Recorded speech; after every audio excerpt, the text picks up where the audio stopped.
L'évolution du multi-écran à moyen, long terme, je pense que, de fait, on va aller vers une banalisation de la diversité. C'est-à-dire qu'on va de moins en moins être conscient qu'on est passé d'un écran à l'autre, hein.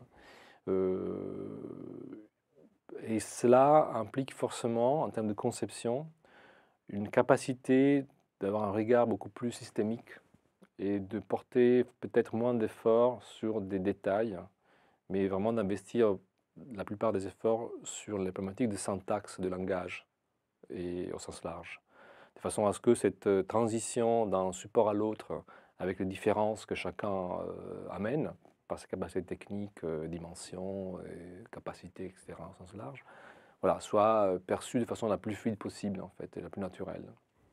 Et, et après, forcément, il y aura des, comme toujours dans l'évolution, des branches mortes, des choses qui vont être arrêtées.